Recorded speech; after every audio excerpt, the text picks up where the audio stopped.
We all claim to want abundance, yet statistically, most people remain trapped in cycles of scarcity.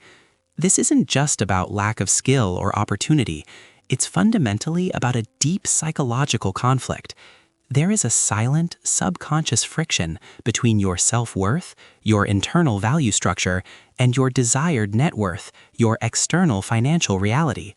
This friction acts like a powerful mental brake, preventing you from accelerating towards true financial freedom, even when opportunities present themselves. Today, we dissect the compound effect of negative financial self-talk, identifying the 3 most destructive limiting beliefs that make the very idea of being wealthy feel terrifying, corrupt, or fundamentally unsafe. Understanding this conflict is the first step. The second is applying a rapid neurolinguistic technique to rewire these constraints in under a minute. The core of the issue lies in programming instilled long before we handled our first dollar. Self-worth is internal. It dictates whether you feel deserving of great things, irrespective of performance. Net worth is external. It's a measurable outcome. When these two are misaligned, when your self-worth is low but your financial ambition is high, your mind creates protective barriers. These barriers manifest as the 3 limiting beliefs we are about to explore. These aren't simple doubts. They are deeply woven narratives, often reinforced by media, culture, and familial financial trauma. They ensure that as you approach a new level of success, whether it's closing a major deal or earning your first 6 figures, you instinctively flinch, sabotage the outcome, or create urgent reasons to disperse the new wealth, maintaining the comfort of your perceived baseline worth. Limiting belief number 1. Wealth is inherently corrupt or morally compromising. This belief is pervasive. We are saturated with narratives, from classic literature to current news, where the rich are villains, greedy, uncaring, and exploitative. Your brain makes a false equation. Success equals bad character. Consequently, your subconscious initiates a moral defense mechanism. You believe that to accumulate significant wealth, you must shed your virtue. This fear prevents ethical, driven individuals from pursuing true scale. They cap their earnings, fearing that crossing that arbitrary threshold, say $1 million, will fundamentally change them into the type of person they despise. It's the protective myth of the virtuous poor versus the corrupt rich that holds back the most potential. To deconstruct this, we must recognize that money is simply a magnifying tool. It amplifies what is already present in your character. If you are generous, wealth allows for greater generosity. If you are ethical, wealth allows for greater impact through ethical means. The belief that money creates evil ignores the agency of the individual. The scarcity mindset uses this moral barrier to justify inaction. If being rich is evil, then staying poor is virtuous, even if it causes personal stress and limits potential contribution to society. The moment you define wealth as an opportunity for positive leverage rather than a moral liability, this first constraint begins to dissolve. This requires a direct challenge to the inherited narratives about morality and accumulation. Limiting belief number 2. The burden of performance and the imposter syndrome of wealth. This belief stems from a fear that success is not deserved or sustainable. It translates into profound anxiety. If I achieve massive success, I will be exposed as a fraud, or I will not be able to maintain this level of performance forever. This fear is amplified because success moves you out of the safe, predictable territory of average. The stress of maintaining a high net worth often feels heavier than the stress of managing debt because the stakes are perceived as higher. This belief compels people to create escape routes, poor investments, impulsive spending, or self-sabotaging career moves, just so they can return to a familiar, less stressful financial level. This fear of exposure is a direct assault on self-worth, making financial stability feel temporary.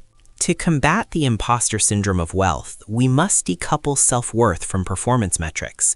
True sustainable wealth is built not on relentless grinding, but on robust systems and high-leverage decisions. When you internalize that success is a result of smart strategy, not a fragile magic trick, the anxiety decreases. You must view wealth as a natural outcome of value creation, not a temporary prize you might drop. Focus not on the maintenance of the net worth itself, but on the continuous refinement of the systems that generated it. The compound effect here is crucial. Consistency in strategy yields consistent results, thereby validating your capability and dissolving the fraud narrative. Start treating wealth as evidence of your systems, rather than proof of a fleeting genius. Limiting belief number 3. Wealth guarantees social isolation and loss of identity. This is the fear of being misunderstood, judged, or losing connection with your current social circle.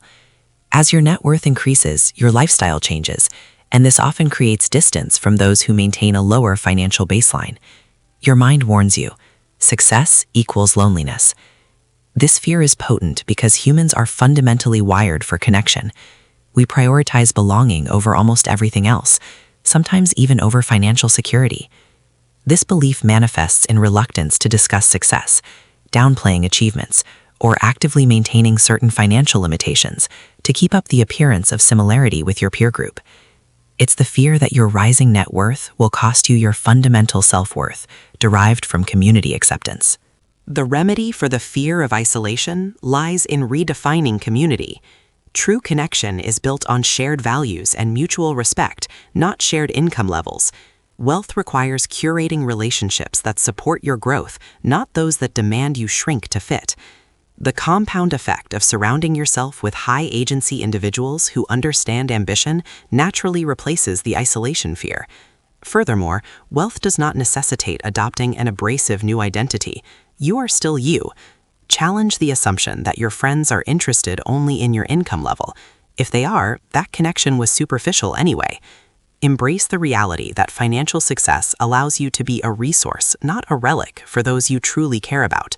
Your self-worth should be solid enough to withstand external judgment. Now we move to the practical application, the 60-second cognitive rewiring technique. Limiting beliefs are simply entrenched neural pathways. We are not erasing them entirely. We are building stronger, faster, competing pathways.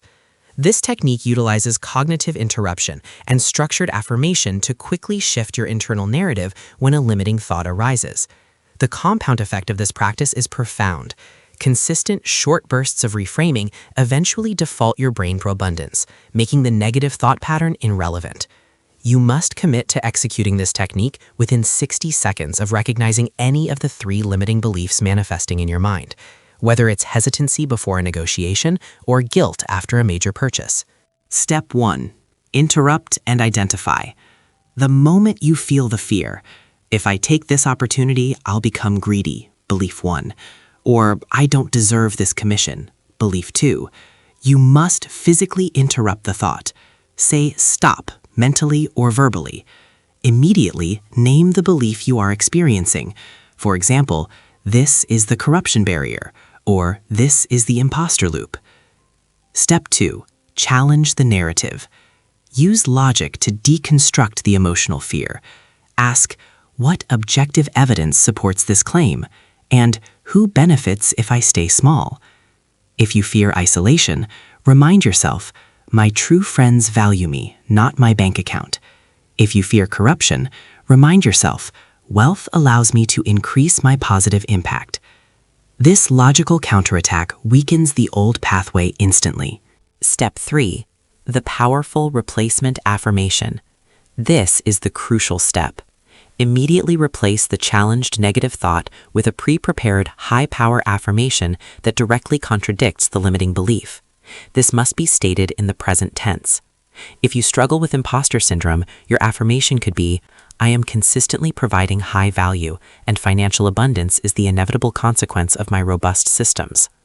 If you struggle with the fear of isolation, use, my success attracts and supports a community of strong, like-minded individuals. Repeat this affirmation 3 times with conviction. By the 60-second mark, you have interrupted the destructive pattern, logically weakened it, and reinforced a new positive neural connection. Practice this diligently. Every time you choose the new pathway, you are accelerating the compound effect of financial confidence. The journey from scarcity to abundance is often less about earning more and more about receiving more, psychologically. By identifying the 3 limiting beliefs, the fear of corruption, the burden of exposure, and the risk of isolation, you have isolated the true anchors holding back your net worth. The 60-second cognitive reframing technique provides you with the daily tool necessary to synchronize your self-worth with your financial ambition. Remember, your capability to handle wealth is not a matter of luck, it's a learned psychological resilience. Commit to building those resilient pathways today and watch how the compound effect transforms not just your bank account, but your entire relationship with money and success. Thank you for watching. Don't forget to like and subscribe for more updates on financial psychology and